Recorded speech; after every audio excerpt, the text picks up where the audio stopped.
Good afternoon, it's your classy chaplain. I just stopped by with an inspirational moment, motivational moment, however you want to put it. But let's talk about friends, snitches, and betrayal, and how to recover from it and what to do about it. So you got Judas. Judas, Jesus, Peter, and all the disciples had been hanging out in the Garden of Gethsemane. The guy that already told Jesus, like, look, this is exactly how this is gonna go down. You know he gonna come betray you. Just go through with it because it's a bigger plan behind it. Was he good with it? Probably not. But he's just doing what the Lord told him to do. That's his purpose and his destiny. Okay? So Judas comes up, kisses him on the cheek, and he knows at that very second that Judas is betraying him. But what does Jesus do? He forgives him in that very second. How you know that? Because he referred to him as friend directly after he kissed him. So he knew. He's teaching us how to forgive our friends that betray us immediately. You know why? Because when we do stuff, when we betray folks and we do stuff that's unlovable, he gonna forgive us immediately. Like for real, I ain't gonna say I'm there yet, but I'm trying. I'm gonna forgive you, and I'm gonna pray for you, and I'm gonna love you from a distance, cause I ain't ready to break bread, none of that. But maybe you there. I ain't there yet. That's first Kelleita. That ain't first nobody. That's first Kelleita. I'm not there yet, but I will pray for you and I'll forgive you, cause ain't nothing you did to me worth me going to hell over. Period. And I choose to trade bitterness and anger for the all loving God, the love of God that never ends. So, all right, let's get to our second snitch. So, we have Malchus. Malchus is with the army that's coming, the soldiers that are coming to arrest Jesus, right? So then you got Peter. Peter, Jesus' friend too. He wanted to say, well, he is boy. He like, not on my watch, not today. Malchus is in front, so he just slices off Malcolm's ear. Jesus is like, what are you doing? I mean, I appreciate you having my back, dog. That ain't how this going down. So he literally picks up the ear, puts it back on, and he hides the evidence. Do you have a friend that will hide evidence for you? Mm. Take me. I'm good. I know y'all here for me. Don't worry about that. I got that. Your ear back on. You good. Let's go on. Now, you a snitch. Go run tell that you done got healed by the man that y'all saying is a fraud, that y'all finna crucify. You sure you want to do this, high priest? You sure? Because that man done put my whole ear on. That's a whole nother story for another day, but let's focus.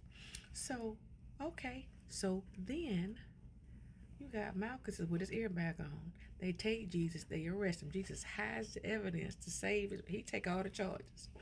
You got a friend that's gonna take your charges. You got friends like that? I don't know if I got friends. They might fight for me, but they might not want to go to jail. If I say I'm gonna bond them out, they might. I don't know. But I'm ready to die, so I might. I don't know about going to jail though, because I don't do jail. I fight though. If I have to protect my family, my real good friends. If we are protecting and it's self defense. Got me? Okay. Legally binding. Got it? Okay. So let's move on. So Jesus goes to the cross and he's crucified and he died. So that's the real ride or die. He took the charges, hid the evidence, and he died. Now, in 3 days, he rose again. So that's all in God's plan.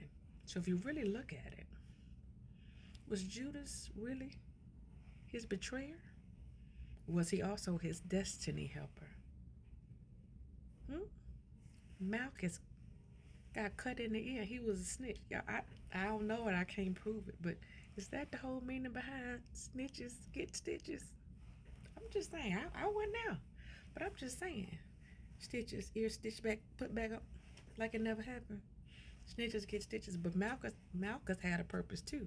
Because he had to go back and say, look, do y'all really, Mr. High Priest, this who we dealing with? He truly got to be the Son of God because he done put my whole ear back on. I know they've been saying that he doing signs, miracles, and wonders, and y'all might have thought it all was a fake, but I got ever-loving proof that this man has done miracles, and y'all still gonna crucify him? That's on y'all. I don't want nothing to do with that.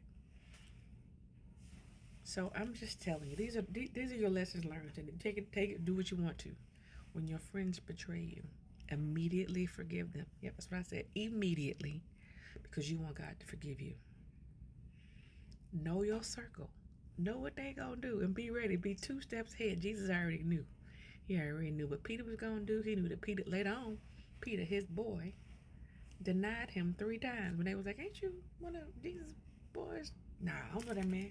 To the point he went to cussing. Now I said I don't know that man. Black, black, the black, black, black. Flying filth. He was adamant. Know your circle. Be 2 steps ahead.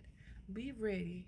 And then trust God's plan for your life after the betrayal.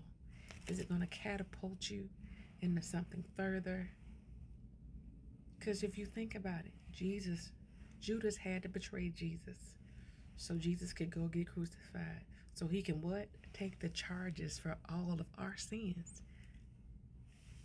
Jesus he rather die for real, took the charges. So even our sin now, the sin we're going to do tomorrow, our future sin, has all been washed away because Jesus said, I did it. Don't worry about it. I got it covered. The same way he did Simon Peter, who also turned against him. So that's an example of how we should live. We should be ride or die for Jesus because he was ride or die for us. Be willing to stand and tell folks who he is so somebody else can continue this ride or die nation we got going on for Jesus. I love y'all. That's it. Y'all have a wonderful day. Go straight to heaven.